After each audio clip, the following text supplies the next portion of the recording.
قولوا قولا سديدا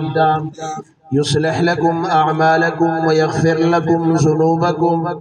ومن يطع الله ورسوله فقد فاز فوزا عظيما صدق الله مولانا العظيم معزت منے انسان تا اللہ پاک تقریباً 5-6 فٹ یو بہترین قد ورکڑا دا بہترین اعضاء اللہ پاک انسان تا ورکڑی دی میشتو سے پدابون دے ڈیرہ شکریہ دے اللہ پاک ادا کئی خود انسان پو وجود سے یو عضو دا یو اندام دا چھو تجربہ ویلشی لسانو تا ویلشی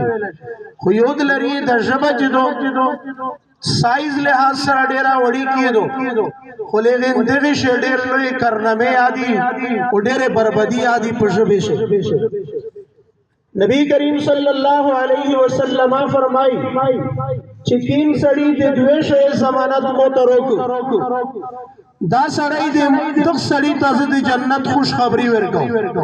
چکیم سڑائی دے جب حفاظت آپ ایک رنگ بندو کی چکیم طریقہ زو تشائیں کیم سڑائی دے شرمگاہ حفاظتو کی دے خپل شرمگاہ حفاظت کول و دے خپل جب حفاظت کول چکیم سڑائی دا معمول جوڑ کی و ادغی دویش حفاظتو کی جناب رسول اللہ محمد الرسول اللہ خاتم النبیین صلی اللہ علیہ وسلم فرمائی چھے دخ سڑی تزد جنت خوش خبری ورکو دا جب جدو اموی زدمن سائز لحاظ سرا ڈیرہ وڑی کیے دو خیود لریے اے دے سرا بربودیا ڈیرے جوتی جوڑے جی پا دے سرا انسان تا کمیابیا ڈیرے ملوے جی سرنگے دا غاش بدو چھے پا دغ جب سرا کفریہ و شرکیہ کلمات ادا کول جی دا دی تبوئی سبب دا غاش بدو چھے پا دے سرا پا درویغ قسمینہ قول شی دا دی تبوئی سبب دا غاش بدو چے پدے سر غیبت کو شی دا دی تبوئی سبب دا غاش بدو چے پدے سر دی مسلمان تحمت زنی قول شی دا دی تبوئی سبب دا غاش بدو چے پدے سر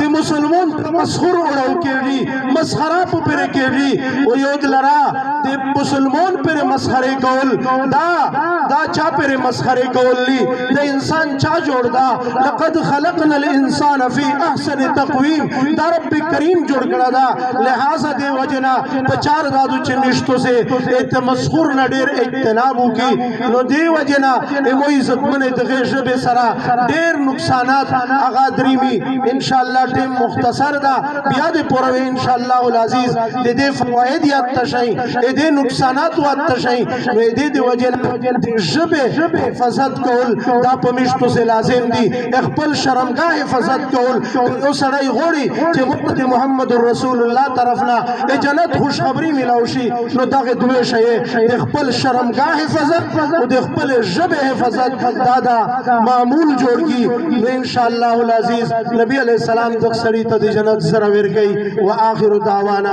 ان الحمدللہ رب العالمین